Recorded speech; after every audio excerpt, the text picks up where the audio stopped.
que posteriormente los textos de Senado y Cámara se sometan a conciliación. Sharik, muchas gracias. Son las 6 de la mañana, 12 minutos. Uno de los hombres claves, de los parlamentarios fundamentales del presidente Gustavo Petro, de su proyecto, es el senador Gustavo Bolívar. Y lo es porque además de respaldar abiertamente al pacto histórico y su agenda legislativa, es una especie de conciencia del pacto histórico. Un hombre que con mucho tino sabe cuándo dar un paso a un lado, cuándo llamar la atención, cuándo meter un jalón de orejas, cuándo alertar a la opinión pública y a los mismos miembros del pacto histórico que las cosas pueden no estar saliendo como se prometieron. El senador Gustavo Bolívar dijo ayer que no va más como senador. Senador, buenos días, ¿cómo está usted? Hola, Gustavo, muy buenos días. ¿Por qué se va? A los oyentes. Porque, como dicen, ¿qué le chocó de la fiesta?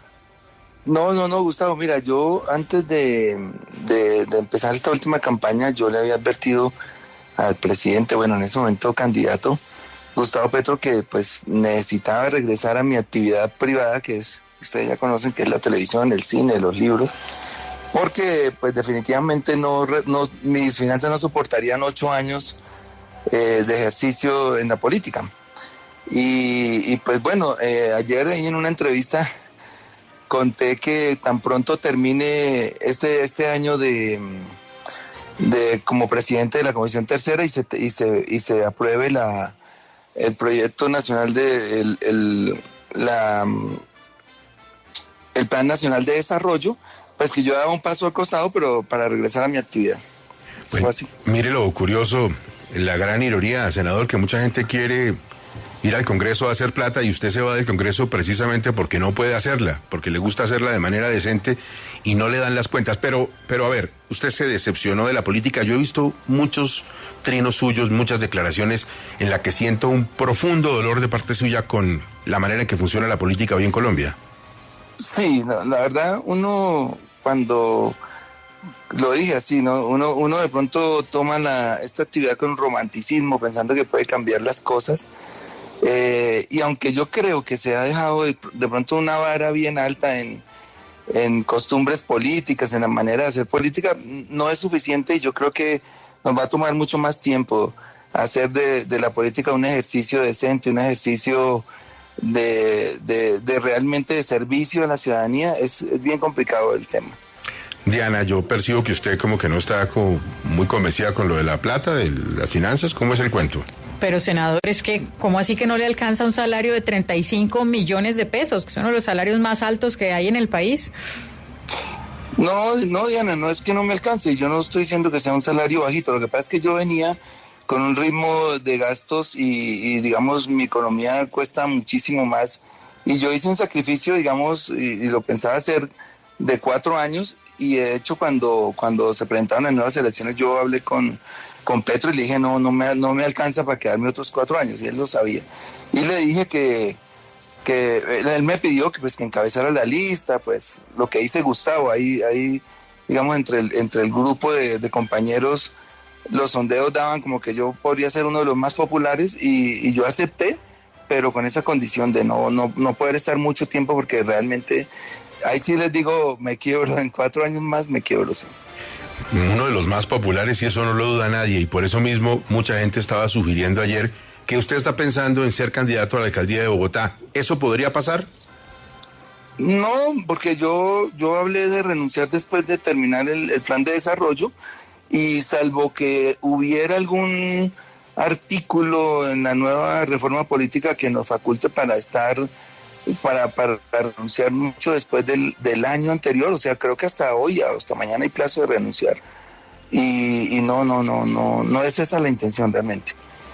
Senador, pero ¿realmente el tema es económico o se aburrió de la política?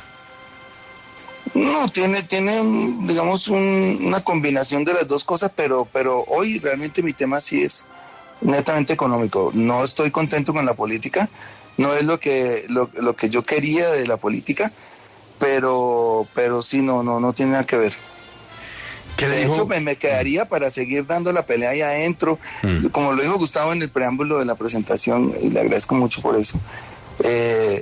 Si la actividad mía fuera la política y si yo quisiera vivir de la política, pues sencillamente me vendo, y como lo han hecho muchos, y se consigue muchísimo dinero.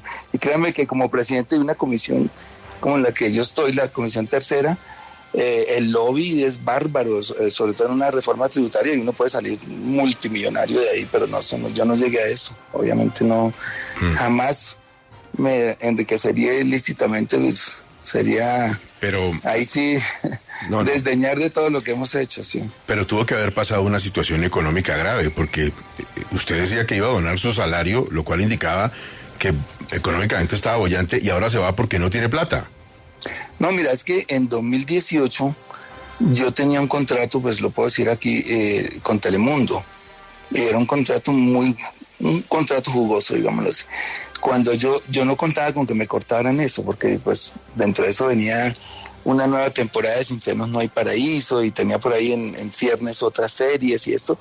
Pero cuando yo entro a la política, enseguida me avisan del grupo que es NBC, o bueno, el grupo general que contiene esa empresa, que ellos no contratan con personas que trabajen dentro de la no política, sino dentro de los estados de otras naciones. Entonces a mí me cortan ahí el chorro, digamos. Y yo, y a mí en ese momento, pues obviamente el salario me sobraba, porque tenía un contrato muy bueno, pero cuando ya empiezo a trabajar en la política y me doy cuenta, pues, que el régimen de inhabilidades tampoco me permite hacer libretos, y eso, digamos que era de donde yo devengaba mi ingreso, pues ya me doy cuenta que ahí eso va a empezar a echar de para atrás. Y entonces empiezo a sufrir para pagar los impuestos. Es que eso, yo no pago 2 pesos ni 3 pesos, yo he pagado, lo puede certificar la DIAN, en estos últimos 4 años por lo menos 5,000 millones de pesos en impuestos, y eso no se lo gana uno de congresista, pues a menos que uno llegue a ser torcidos y a hacer cosas ahí. Entonces imagínate, uno ya va creciendo, va bajando, y llega el momento en que ya no puede. Yo creo que no es un secreto para nadie que la gente que votó por Gustavo Petro lo aprecia mucho a usted, lo tiene en muy buena estima. Yo ayer vi una cantidad de comentarios de decepción, de gente que decía, pero ¿cómo? Votamos por él para 4 años, ¿cómo se va a quedar un año? Eso es de alguna forma faltar a su palabra con el electorado, nos engañó, nos sentimos mal. ¿No pensó en eso, senador? Sí, pero mira, yo lo advertí varias veces. Yo puedo buscar los videos en campaña cuando les decía que yo de pronto no iba a durar muchísimo.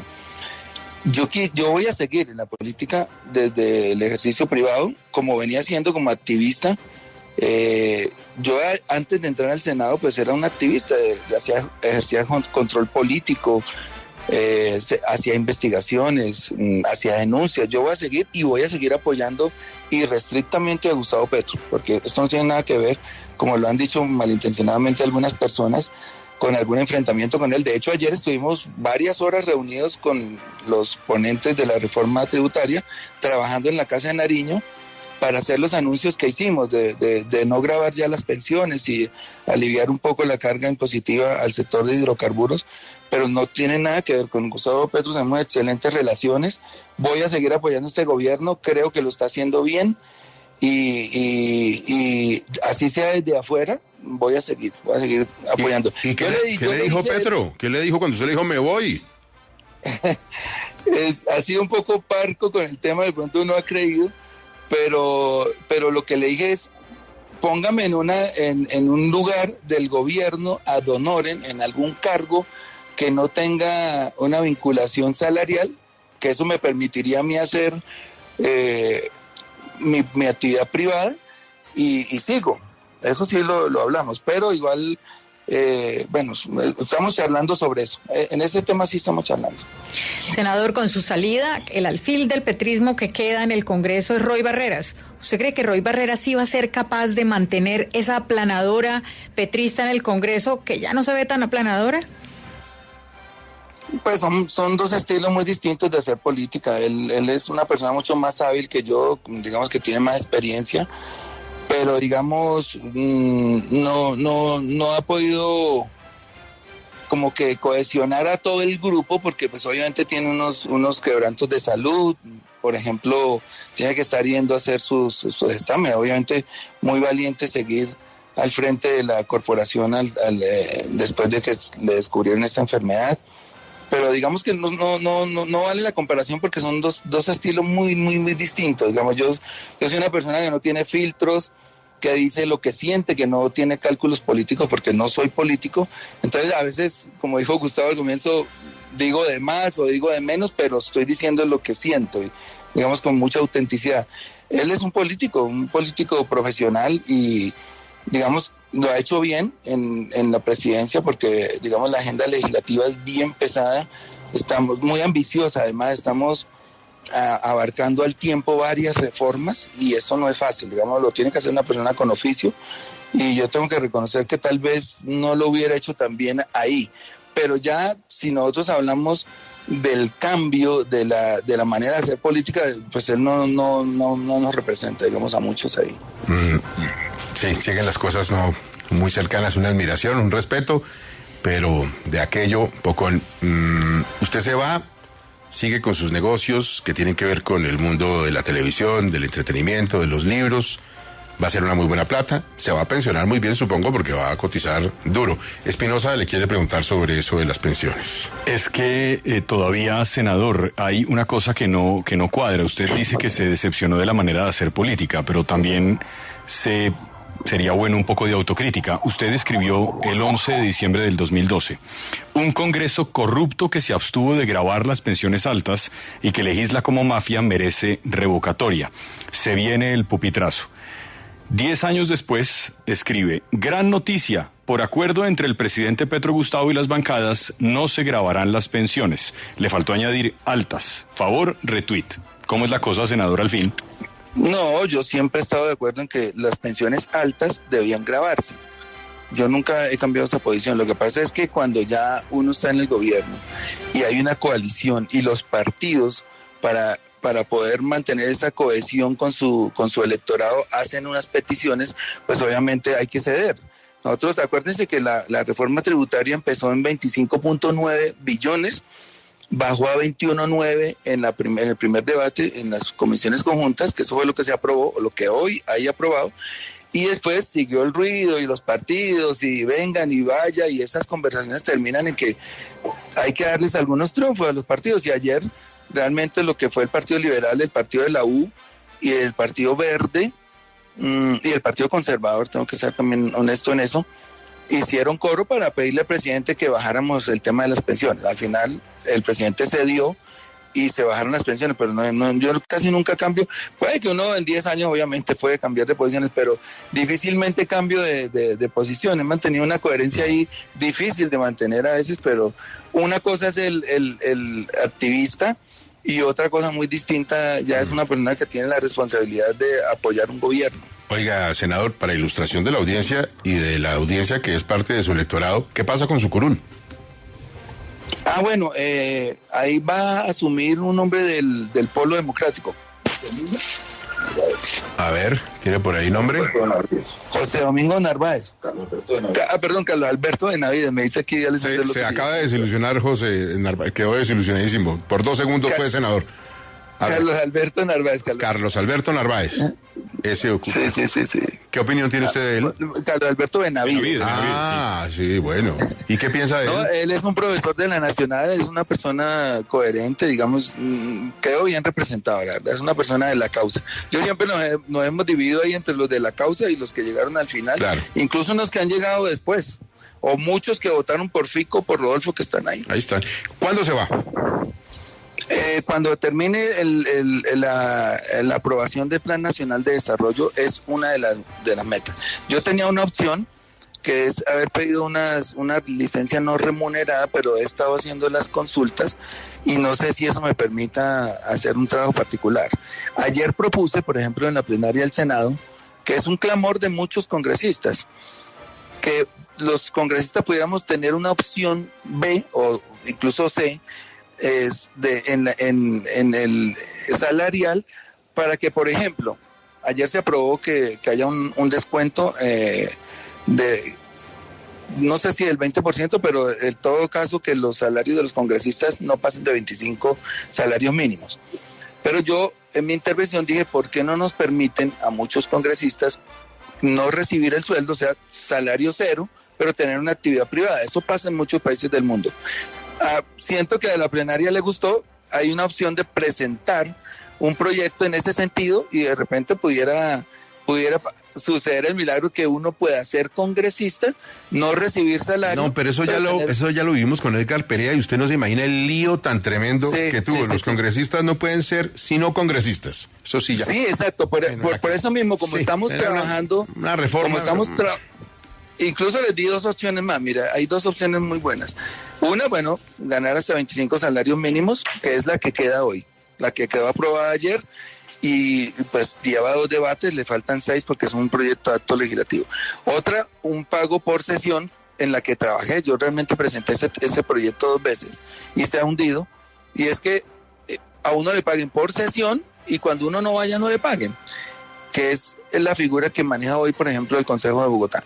Y una tercera es que nosotros renunciemos al salario completamente cero, pero que podamos tener una actividad privada. No sé si eso sea muy fácil, pero sentí que varios congresistas apoyaron y pudiéramos presentar un proyecto en ese sentido. Lo de la licencia sí olvídese, porque eso se mete en un lío legal que ni le quiero decir. ¿Cuánto ganó la alcaldesa de Bogotá? Pues ya que el asunto es de plata. Como cerca de 20 millones, unos 19 millones por ahí. Sí, claro. Gana menos. No, pero es que yo tengo que contarle a los congresistas, al público, que de los 35 millones que más o menos devengamos, el cheque sale 25, más o menos siempre con los descuentos. Entonces sí puede ser alcalde de Bogotá. Pero, no, es que no es el salario, pero a esos 25, nosotros en la reforma tributaria nos impusimos ya otro gravamen como del 20%, entonces descuenta ahí 20. Entonces van a llegar más o menos 21, 22 millones hoy a los congresistas. Yo nunca he dicho que es muy alto el sueldo, porque sé que hay unos que trabajan muchísimo, sino que lo que es odioso de ese salario es la brecha con el salario mínimo. Entonces usted oye de repente a algunos congresistas chillando un poco porque realmente no les alcanzan los 20 millones, pero entonces uno les digo, pensemos en las personas que ganan $1 milloncito de pesos con esta inflación cercana al 12%. Digamos, lo que es odioso ahí es esa gran brecha que hay entre un salario mínimo y un salario de un congresista. Deberíamos acercar más el salario mínimo. Yo creo que nosotros tenemos que pensar un salario mínimo decente para este año, porque realmente con la inflación que ya se comió el poder adquisitivo poquito que tenían, pues estamos asistiendo a un empobrecimiento de la gente si no reaccionamos en ese sentido. Bueno, entonces quedamos en que deja usted el infierno del Congreso, vuelve a Sin Tetas No Hay Paraíso y se va a vivir sabroso. Me voy a trabajar duro para pagar, por ejemplo, mi renta de este año, que ya la presenté, pero no he abonado ni un peso. Uy. Y como esto es público, pues yo lo puedo hacer público. Mi renta de este año es cercana a los 1.000 millones de pesos. Ahí la declaré hace cerca de 20 días, pero no he abonado, entonces eso me angustia, porque esos intereses de la DIAN son terribles. Y de la renta pasada, acabo de hacer el último abono, digamos, del acuerdo de pago que hice, y entonces termino un acuerdo de pago y mañana arranco el otro. Eso no es vida. Yo tengo que irme a pagar todo eso y volver. Yo quiero volver a la política, pero ya cuando haya saneado las finanzas y haya terminado unos negocios que he empezado. En Girardot empecé un parque que tengo allá tirado porque pues al entrar a la política no pude terminarlo. Tengo varias cosas pendientes. ¿Pero se va a vivir a Miami o se queda aquí? Me toca seguir viviendo en las dos partes, sí. Pero más obviamente por seguridad tendría que estar allá, porque no sé si me mantengan el esquema de seguridad y tal. Claro. Cosas. Senador, pues gracias por contarnos, pendientes de su actividad en lo que tiene que ver con el mundo de la televisión, de los libros y también en la política y las campañas a las alcaldías. Muchas gracias y un abrazo para usted. Gracias por estar en Bueno, Gustavo, y al equipo, muchísimas gracias por la comprensión. Gracias.